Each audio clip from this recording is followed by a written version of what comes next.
Well, I'm not entirely sure why I'm introducing this topic to talk about the All Blacks game upcoming this week and a bit of a reflection on last week, because Dominic, George, you were in the stands at the game, so I think we should probably start by saying, how was it? It was fantastic. I tell you, I have very rarely seen live such a dominant, accurate, pacey, ferocious display from a rugby side as I saw in that first half with the All Blacks against the Wallabies in Sydney. We're in a New Zealand contingent in the crowd amongst all the black jerseys.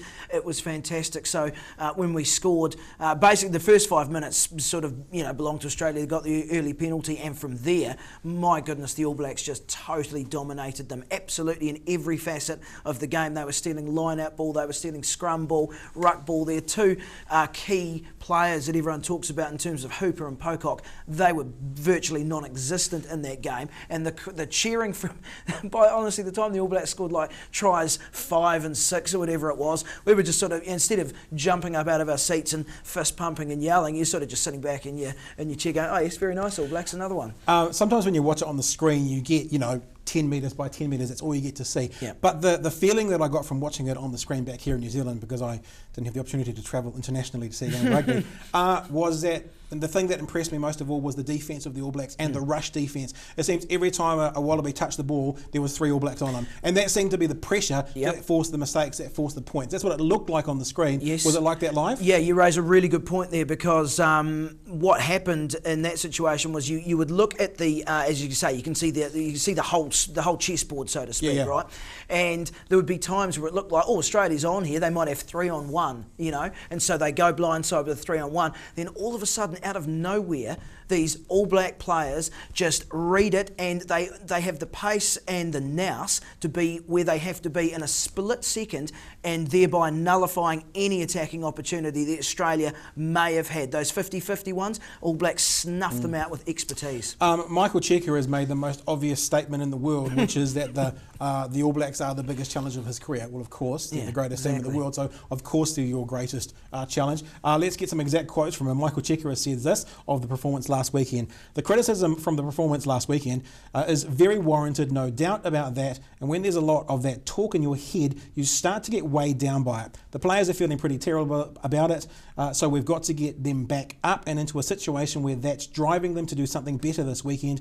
I know a lot of people are going to think that the same result is going to happen, and we understand that, so it's up to us to prove otherwise, Michael Cheika. Yeah. Now, it's a really fair point, and he's not actually going, one game, gone, next game. He's actually saying we were crap. Yes. And now the guys have to stand up to put themselves in a position to disprove that game. Yeah, I just don't think they've got the cattle to do it, to be brutally honest with you. I think across the board, New Zealand is superior. We look at our midfield though, and hooker stocks at the moment. I don't think the hookers are too much of a concern when you look at, I like Liam Coltman's been in that environment before, hasn't played, but they brought him in a year or two ago because he's in outstanding form and he hasn't been injured. So that's a really good selection there.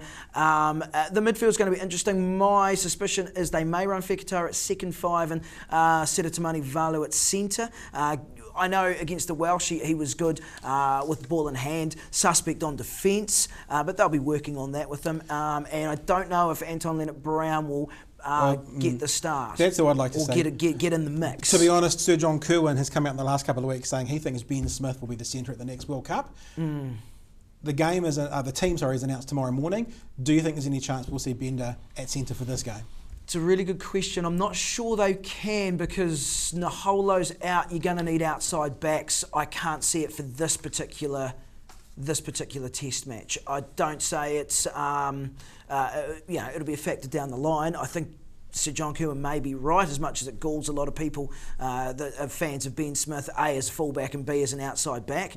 It may be something that they're looking at down the line. And finally, score for this weekend is going to be? No, I think it'll be around a 20-point margin of victory for the All Blacks. I think if it was a 20-point margin of victory, that would be quite a good result for Australia. For Australia, I think it would be, yeah. I think the All Blacks will want to have it 40 points plus. You know that you're on to a good thing and supporting a good team when you're sitting there in the second half and they're on 42 points, you're going, just make it to 50, and you're playing the second best team in the world. Yeah, exactly. Amazing.